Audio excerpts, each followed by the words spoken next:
Hello friend. तो इस video में हम बात करेंगे लेफ़्ट टू राइट सन, उसका एक टाइप है जो वेंट्रिकुलर सेप्टल डिफेक्ट, उस डिजीज़ के बारे में। जैसे कि हमने प्रीवियस वीडियो में अपना क्लासिफिकेशन देखा था, तो उसमें साइनोसिस साइनस को डिवाइड किया था। अब इसमें हम डिटेल स्टडी करेंगे लेफ़्ट टू राइट सन की, उसमें कि वेंट्रिकुलर सेप्टल डिफेक्ट क्या है, एट्रियल सेप्टल डिफेक्ट क्या है, या पेटेंट डक्टस आर्टियोसस क्या है।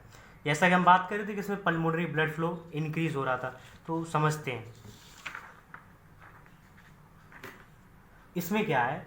वेंट्रिकुलर सेप्टल डिफेक्ट यानी वेंट्रिकुलर सेप्टल डिफेक्ट में संटिंग होती है लेफ्ट टू राइट, इसीलिए कहते हैं लेफ्ट टू राइट संट। तो अगर हम देखें, और इसमें क्या है, जो हमने जैसे बात की प्रीवियस वीडियो में अपनी, ये वेंट्रिकुलर सेप्टल डिफेक्ट है, ये वीएसडी है। तो ये वीएसडी क्या कर रहा है, लेफ्ट वेंट्रिकल से जो ऑक्सीजनेटेड ब्लड है वो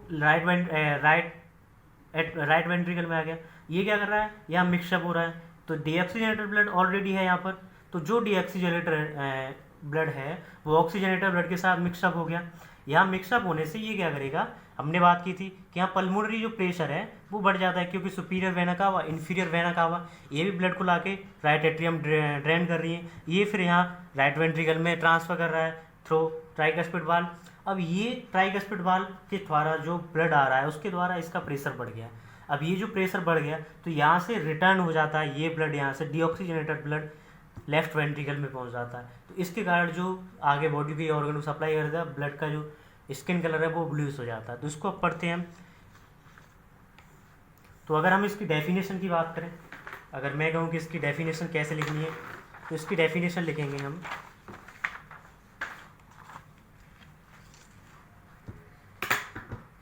AVSD।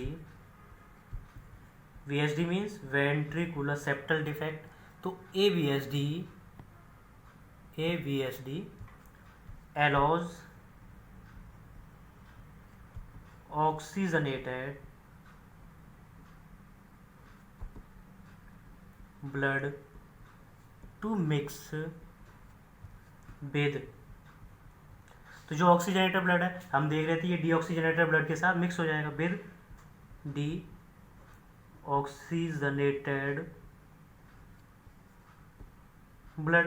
अब ये मिक्स हो गया तो ये क्या करेगा, जो हमारा राइट वेंट्रिकल है उसका प्रेशर इंक्रीज कर देगा। तो ये क्या करेगा, causing increase blood pressure and, अगर ब्लड प्रेशर बढ़ गया तो जो पल्मोनरी आर्टरी ब्लड को कैरी कर रही थी तो वो ये पल्मोनरी सर्कुलेशन को भी इंक्रीज कर देगा। तो increase blood pressure and blood flow in the lung arteries, जो लंग आर्टरीज हमारी पल्मोनरी आर्टरी, तो ये उसका प्रेशर भी या उसमें भी ब्लड फ्लो को इंक्रीज कर देता है। And this cause the increment, अब ये जो पूरी प्रोसेस हो रही है ये फाइनली आउटकम देख क्या देती है, तो this cause the increment in work of heart and lung. यानी अब इस तरीके से ज़्यादा लंग्स को ब्लड फिल्टर करना होगा, ज़्यादा ही जो हार्ट है उसको, क्योंकि राइट वेंट्रिकल में तो प्रेशर घटता जा रहा है तो वहाँ भी ज़्यादा ऑक्सीजनेटेड ब्लड की रिक्वायरमेंट होगी। तो ये उसकी डेफिनेशन हुई कि ये VSD allows oxygenated blood to mix with deoxygenated blood causing increase blood pressure and blood flow in the lungs artery. This cause the increasement in work of heart and lungs. इसमें क्या होता है, अगर ऐसा हुआ तो क्या होगा, जो वॉल्यूम हाइपरट्रॉफी है यानी राइट वेंट्रिकल में, तो चेंजेस क्या क्या होते हैं। अगर हम चेंजेस की बात करें तो कि चेंजेस क्या क्या होते हैं, तो चेंजेस ये होता है कि जो राइट वेंट्रिकल है, ये राइट वेंट्रिकल है, तो राइट वेंट्रिकल में प्रेशर बढ़ गया। अब राइट वेंट्रिकल में प्रेशर बढ़ने से यहाँ पर हाइपरट्रॉफी हो जाती है, तो वॉल्यूम हाइपरट्रॉफी पहला पॉइंट, वॉल्यूम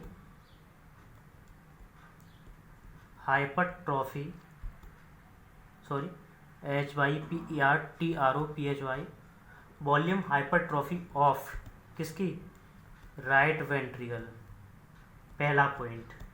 दूसरा पॉइंट, अब यहाँ प्रेशर बढ़ा है, तो ये जो प्रेशर बढ़ा है ये क्या करेगा, इस पल्मोनरी आर्टरी, क्योंकि यहाँ पर हमारे सेमी लूनर वाल्व होते हैं, जो सेमी लूनर वाल्व होते हैं वो क्या करते हैं, यहाँ ब्लड फ्लो को वैसे प्रिवेंट करते हैं जनरली। तो सेमी लूनर वाल्व और ये जो ट्राइकस्पिड वाल्व है, ट्राइकस्पिड वाल्व और पल्मोनरी वाल्व्स, इनमें क्या होगा, इनलार्जमेंट हो जाएगा, क्योंकि ज़्यादा प्रेशर पड़ेगा, ज़्यादा प्रेशर यहाँ भी पड़ रहा है और यहाँ भी पड़ रहा है, यहाँ जो वाल्व हैं इन पर भी, तो यहाँ उनका इनलार्जमेंट हो जाएगा। तो इनलार्जमेंट सेकंड पॉइंट।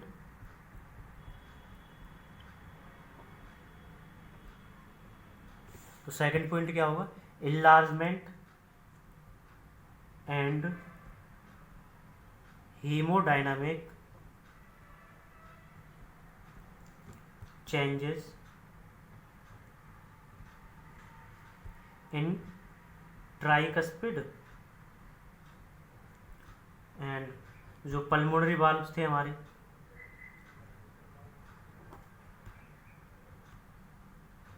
तो पल्मोनरी वाल्व, इनमें क्या है, इनलार्जमेंट हो जाएगा। अब इसमें हो क्या रहा है, इसमें ये हो रहा है, ये जो होल है, ये एक होल ही है, ये होल क्या है, जो उसकी वाल है सेप्टम, ये यानी दोनों हार्ट के चैम्बर्स को सेपरेट कर रही है, ये पूरी वाल, ये एक दीवार है, ये हार्ट के चैम्बर्स को सेपरेट कर रही है। लेकिन इसमें होल हो गया तो ये क्या करेगा, ब्लड को पास होने देगा, यानी लेफ्ट टू राइट साइड में ब्लड को पास होने देगा। तो इस लाइन को भी लिख देते हैं, पॉइंट को,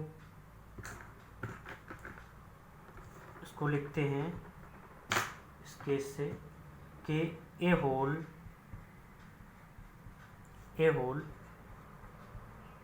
अकर्स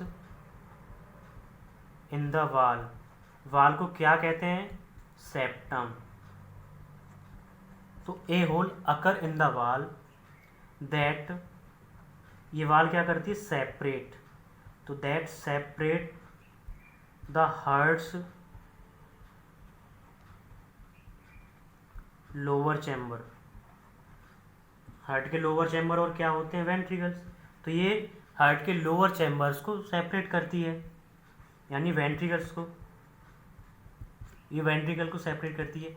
लेकिन अब इसमें क्या होल है, तो ये होल क्या करेगा, एंड एलो ब्लड, अब ये ब्लड को अलाउ करेगा टू पास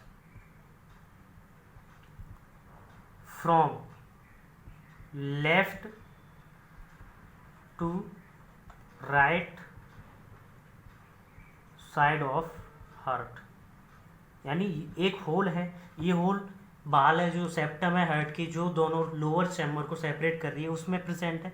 अब ये होल क्या करेगा, ब्लड को अलाउ करेगा लेफ्ट टू राइट साइड जाने में, ठीक है। अब इसके हम बात कर लेते हैं, अगर लेफ्ट टू राइट साइड ये ब्लड चला गया तो ये क्या करेगा, इसने वॉल्यूम हाइपरट्रॉफी कर दी राइट वेंट्रिकल में, और enlargement and haemodynamic changes in tricuspid and pulmonary valves. अब इसके हम सिम्टम्स की बात कर लेते हैं कि क्या क्या सिम्टम्स वीएसडी के पेशेंट में दिखेंगे।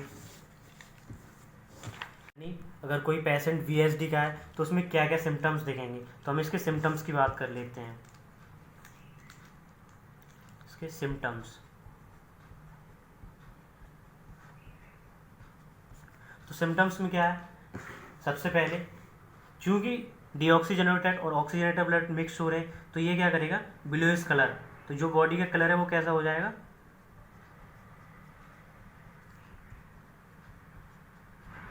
ब्लूइश कलर, एक ये।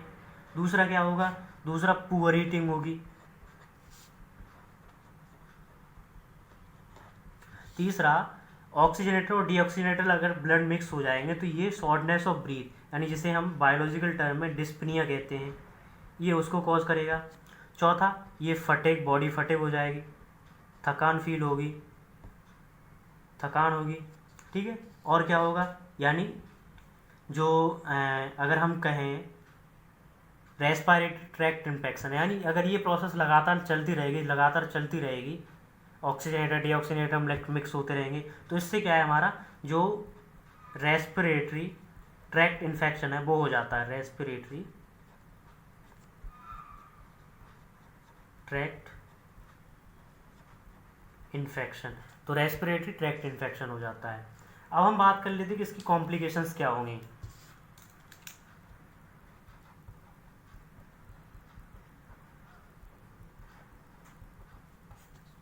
कॉम्प्लिकेशंस की बात करें तो कॉम्प्लिकेशंस में क्या होगा, अगर यही प्रोसेस चलती रहेगी तो हार्ट फेल्योर कंडीशन होगी, या पल्मोनरी हाइपरटेंशन,